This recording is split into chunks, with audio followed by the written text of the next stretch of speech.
یہ نیچرل نہیں ہے, یہ ڈاکٹروں کی کوتاہی ہے. اس پہ بعض لوگوں نے نیگیٹو کمنٹس کیے ہیں کہ بھائی ان کو کیا پتا, یہ کوئی میڈیکل بھائی ہمیں نہیں پتا, ہم بھی اسی دنیا میں رہتے ہیں. لوگ کہتے ہیں, ایک صاحب نے وہ اس پہ کمنٹ جاری کی ہے کہ وہ ویڈیو وائرل ہوئی, بہت زیادہ چلی ہے, وہ ایک ہفتے میں 7-8 لاکھ تک اس کے ویورز پہنچ گئے.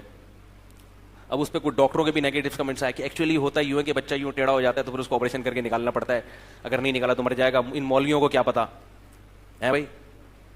یعنی مطلب ان کا یہ تھا ممبر پہ بیٹھ کے یہ پھینک رہے ہیں. میں مانتا ہوں کہ ہزاروں میں کوئی ایک کیس ایسا ہو سکتا ہے کہ آپریٹ کرنے کی ضرورت پڑے, ہزاروں میں, مگر یہ ہزاروں میں ایک کا نہیں ہو رہا. ہر دوسری تیسری عورت کا بچہ آپریشن سے ہو رہا ہے. یہ بیماری کی وجہ سے نہیں ہے, یہ کس کی وجہ سے ہے؟ ڈاکٹروں کی خیانت ہے یہ. اور یہ بات بھی ڈاکٹر ہی کہتے ہیں کہ ڈاکٹر کیا کر رہے ہیں, خیانت کر رہے ہیں. بات ٹاپک چینج ہو رہا ہے لیکن جلدی سے میں سمیٹ کے پھر اصل موضوع کی طرف آتا ہوں.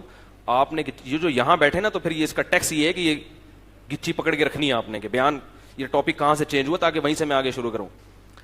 میرے پاس گائنی کی ڈاکٹرز کی کالز آتی ہیں. کالز یہ بتانے کے لیے نہیں آتی کہ یہ ہو رہا ہے, وہ یہ پوچھنے کے لیے کہ ہماری جاب حلال بھی ہے یا نہیں ہے.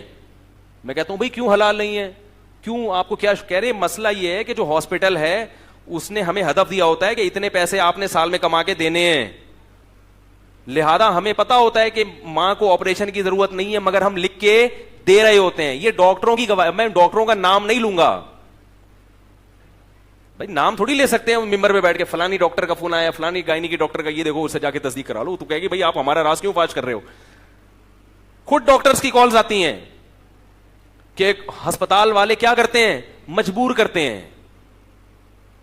اور آپریشن اتنا خطرناک ہے عورت کے لیے, نارمل ڈیلیوری سے کسی عورت کے 12 بچے پیدا ہو جائیں, ابھی ڈائری میں لکھ لیں, پوری ذمہ داری کے ساتھ کہہ رہا ہوں, 12ویں بچے کے بعد بھی ایسی ہی ہوگی جیسے پہلے بچے کے بعد. فٹنس میں کوئی خرابی نہیں آتی, بشرطے کہ اس کو خوراک بھی کھلائی جائے. صرف بچے ہی نہیں کہ پیدا کر رہے ہیں اور اس کو خوراک دے نہیں رہے. خوراک میں کیا ہے, دوائیں نہیں, کھجور, دودھ, سیب.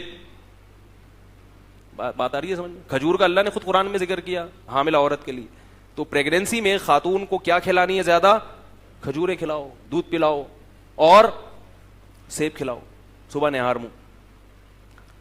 تو خوراک ٹائٹ ہونی چاہیے.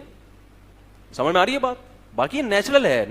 اگر اس کی وجہ سے عورت کی صحت خراب ہوتی ہے نا, تو یہ نیچرل پروسیس تھوڑی ہوتا.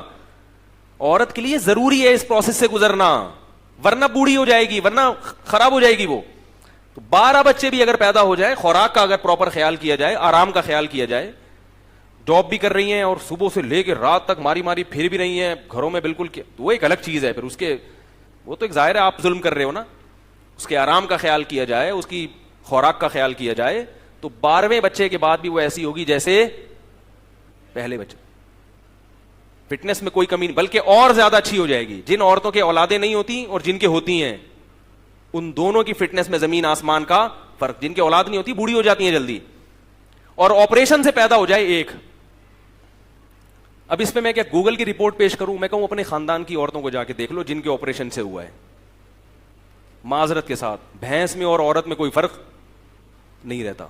معذرت, کچھ زیادہ کہہ دیا میں نے, لیکن ایسی چربی چڑھتی ہے جسم کے اوپر.